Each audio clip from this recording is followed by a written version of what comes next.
ஓம் சாந்தி. உலகம் இன்னைக்கு ஏன் இவ்வளோ பதட்டத்தில் இருக்கு? இயற்கை பேரிடர், பொருளாதார நெருக்கடி, உறவுகளில் விரிசல், எதிர்காலம் பற்றின பயம், இப்படின்னு எவ்வளோ சூழ்நிலைகள்.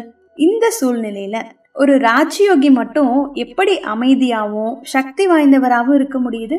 பாப்தாதா சொல்லக்கூடிய யோகயுக்த் மற்றும் யுக்தி யுக்த் என்ற ரகசியத்தை இந்த வீடியோவில் ஈஸியாக நம்ம புரிஞ்சுக்கலாம். கூடவே கடைசியில் உலகின் எந்த பதற்றமும் உங்களை பாதிக்க முடியாத அளவுக்கு ஒரு சக்தி வாய்ந்த ராஜயோக தியான அனுபவத்தையும் நாம் எடுத்துக்கலாம்.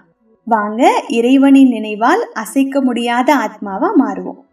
நாம் வாழக்கூடிய உலகத்தை கவனிச்சு பாருங்க. ஒவ்வொரு நாளும் புது புதுசாக பிரச்சனை.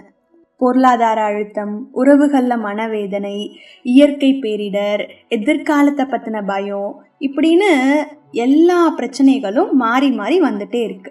இது எல்லாமே மனிதர்களின் மனதில் ஒரு பெரிய பதட்டத்தை உருவாக்குது. ஆனால் ஒரு ராஜயோகி மட்டும் இந்த சூழ்நிலைக்கு நடுவில் கூட அமைதியா, நிலையா, சக்தி வாய்ந்தவராக இருக்க முடியும். அது எப்படி? பாப்தாதா ஒரு முக்கியமான எச்சரிக்கையை கொடுக்குறாரு. எப்போவுமே யோகயுக் மற்றும் யுக்தி யுக்தி நிலையில் இருங்கன்னு.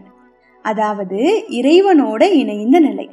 அதோடு ஒவ்வொரு எண்ணமும் வார்த்தையும் செயலும் கூட ஞானமிக்கதாக இருக்கணும். இன்னைக்கு உலகமே ஒரு போர்க்களம் மாதிரி இருக்கு. ஒரு போரில் இருக்கக்கூடிய வீரன் தன்னுடைய ஆயுதங்களை எப்போவுமே தயார் நிலையில் வச்சுருப்பாங்க. அதே மாதிரி நாம் கூட இப்போ போர்க்களத்தில் நின்றுட்டுருக்கோம். இப்போ நம்மளுடைய ஆயுதம் என்ன? ராஜயோகியாகிய நம்மளுடைய ஆயுதங்கள் சகிப்புத்தன்மை, அன்பு, தூய்மை, பயமின்மை, தீர்மானிக்கும் சக்தி, சமாளிக்கும் சக்தி, இந்த மாதிரி இருக்கு இல்லையா? இதுதான் நம்மளுடைய ஆயுதங்கள். இந்த ஆன்மீக சக்திகள் எப்போவுமே செயல்பாட்டில் இருக்கணும், ரெடியாக வச்சுக்கணும். ஏன்னா காலம் போக போக உலகத்தின் பதற்றம் குறையாது, இன்னுமே அதிகரிக்கும். ஒரு பக்கம் இயற்கையினுடைய சவால் நடக்கும், இன்னொரு பக்கம் பார்த்தோம்னா அரசாங்கத்தின் கடுமையான விதிமுறை இருக்கும், இன்னொரு சைடு திரும்பி பார்த்தா உறவுகளில் அன்பு கம்மியாகிற ஃபீல் இருக்கும், இன்னொரு சைடு பார்த்தோம்னா எதிர்காலத்தின் பயம். இப்படி மனிதன் எந்த வழியில் போனாலும் அழுத்தம் மட்டும்தான் ஃபீல் ஆகும். சம்பாதிச்சாலும் கவலை, சம்பாதிக்கலனாலும் கவலை, பணம் சேமிச்சாலும் கவலை, சேமிக்காமல் இருந்தாலும் கவலை, ஆமும் அப்படின்னு சொன்னாலும் பிரச்சனை, இல்லைன்னு சொன்னாலும் பிரச்சனை. இப்படி மன அழுத்தம் உலகத்தில் அதிகமாயிட்டே இருக்கும். ஆனால் பாப்தாதா சொல்கிறாங்க, ஆன்மீக பாண்டவ சேனையின் மீது இந்த பதற்றத்தின் சின்ன தாக்கம் கூட இருக்கக்கூடாது.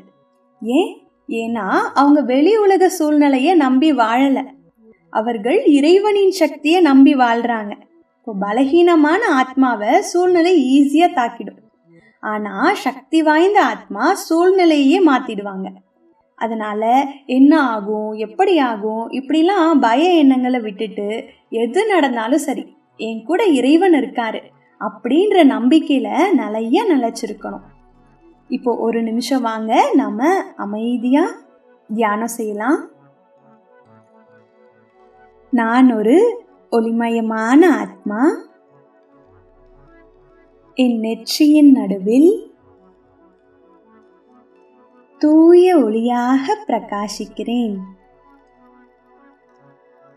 என் மேல்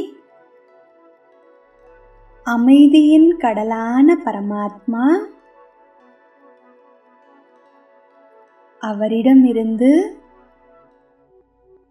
தங்க நிற கதிர்கள் என்னுள் பாய்கின்றன. உலகம் முழுவதும் பதற்றம் இருந்தாலும் என் மனம் அமைதியாக இருப்பதை உணர்கின்றேன். என் புத்தி தெளிவாக உள்ளது. நான் அசையாத ஆத்மா. நான் யோகயுக்த், நான் யுக்தியுக்த். இறைவனின் சக்தி கோட்டைக்குள் நான் பாதுகாப்பாக இருக்கின்றேன். அப்போ நாம் உலகம் மாறுறதுக்காக காத்திருக்க வேண்டிய அவசியம் இல்லை. நம்மளுடைய நிலை வலிமையாக மாறுச்சுன்னா உலகத்தில் எந்த சூழ்நிலையும் நம்மளை தொட்டு கூட பார்க்க முடியாது. ஒவ்வொரு நாளும் சில நிமிஷம் நாம் என்ன செய்யணும், இது போல் ப்ராக்டிஸ் எல்லாம் பண்ணிகிட்டே இருக்கணும். அப்போ ஆன்மீக கோட்டையை ஸ்ட்ராங் ஆக்க முடியும். தேங்க்யூ. ஓம் சாந்தி.